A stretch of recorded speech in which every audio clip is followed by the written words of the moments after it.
Apa itu Twin Anemia Polycythemia Sequence? Twin Anemia Polycythemia Sequence pertama kali diperkenalkan pada tahun 2007. Berbeda dengan Twin to Twin Transfusion Syndrome yang dibahas sebelumnya. Karakteristiknya adalah adanya perbedaan yang besar dari HB di antara kedua bayi kembar tanpa adanya tanda-tanda TTTS. Twin Anemia Polycythemia Sequence dapat terjadi spontan pada kembar monokorionik dan dapat terjadi juga akibat tidak komplitnya pengobatan laser pada bayi kembar dengan TTTS. Twin Anemia Polycythemia Sequence eksklusif terjadi pada kembar monokorionik monosigotik dengan plasenta diamniotik monokorionik. Walaupun jarang, bisa ditemukan pada dikorionik, hanya apabila terdapat koneksi vaskular di antara kedua sirkulasi. Secara klinis, anemia polycythemia sequence bisa ditemukan akut maupun kronik. Bagaimana patofisiologi Twin Anemia Polycythemia Sequence? Patofisiologi TAPS tergantung pada ukuran pembuluh darah dan aliran darah yang menghubungkan plasenta. Kita tahu bahwa aliran darah anastomosis adalah 5-15 ml dalam 24 jam. Aliran darah yang lambat melalui anastomosis ini akan memungkinkan terjadinya mekanisme kompensasi hemodinamik antar bayi kembar dan mencegah perbedaan cairan amniotik seperti yang terjadi pada Twin to Twin Transfusion Syndrome.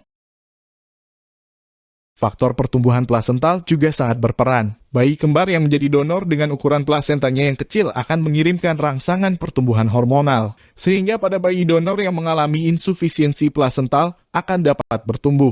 Rangsangan pertumbuhan hormonal ini juga akan ditransfer ke kembar resipien yang memiliki ukuran plasenta lebih besar melalui anastomosis plasental, sehingga bayi kembar resipien juga akan makin menambah pertumbuhannya. Kembar resipien akan terus bertumbuh karena tidak terdapat gangguan fungsi plasental.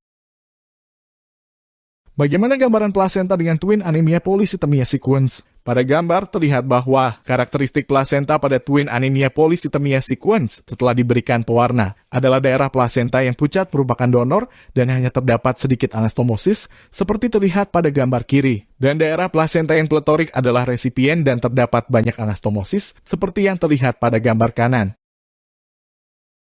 Apa yang terjadi dengan kedua bayi kembar dengan Twin Anemia Polycythemia Sequence? Pada kembar yang menjadi donor, dapat ditemukan anemia, hydrops fetalis, acidemia, dan kematian perinatal. Pada kembar yang menjadi resipien dapat ditemukan polycythemia, gangguan perfusi, nekrosis kulit, oklusi vaskular pada ekstremitas, dan kematian perinatal.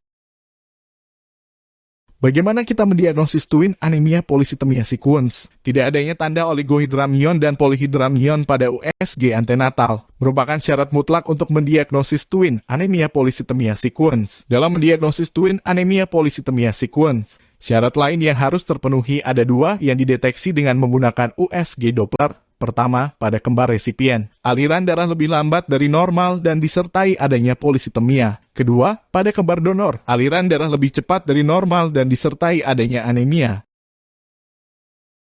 Bagaimana kita mendiagnosis Twin Anemia Polycythemia Sequence berdasarkan hasil laboratorium? Hasil laboratorium dapat juga digunakan untuk mendiagnosis Twin Anemia Polycythemia Sequence. Hitung retikulosit intertwin bila lebih dari 1,7 merupakan patonomonik untuk Twin Anemia Polycythemia Sequence. Terdapat perbedaan HB intertwin lebih dari 8 gram per desiliter, menggambarkan anemia pada bayi yang satu dan polycythemia pada bayi yang lain.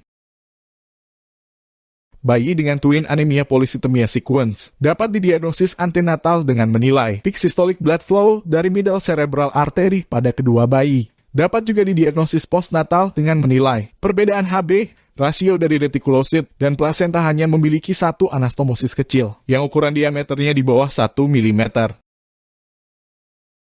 Bagaimana klasifikasi bayi dengan Twin Anemia Polycythemia Sequence? Twin Anemia Polycythemia Sequence dapat dibagi 5. Klasifikasi dapat dibuat saat antenatal maupun postnatal, seperti yang terlihat pada tabel di gambar ini. Bagaimana penata laksanaan bayi dengan Twin Anemia Polycythemia Sequence? Pada saat antenatal, dapat dilakukan transfusi intraperitonal pada fetus. Dapat dilakukan pembedahan dengan fetoskopik laser. Pada saat postnatal, dapat dilakukan kombinasi transfusi darah pada bayi anemik dan transfusi tukar parsial pada bayi polycythemia. Apa perbedaan twin anemia polycythemia sequence dari twin-to-twin transfusion syndrome? Pada twin-to-twin transfusion syndrome mempunyai anastomosis superficial yang besar, dengan resistensi yang rendah dan didapatkan perbedaan kadar cairan amnion di antara kedua bayi kembar. Sedangkan pada twin anemia polycythemia sequence, karakteristiknya adalah anastomosis kecil di antara plasenta dengan diameter kurang dari 1 mm.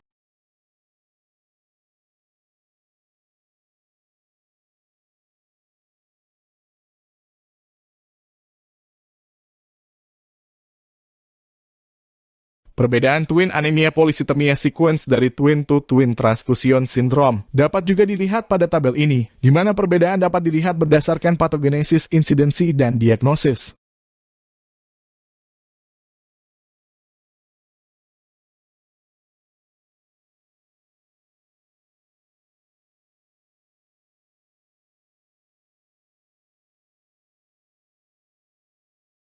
Perbedaan juga dapat dilihat berdasarkan penata laksanaan, mortalitas perinatal dan neonatal, lesi cerebral, serta gangguan jangka panjang.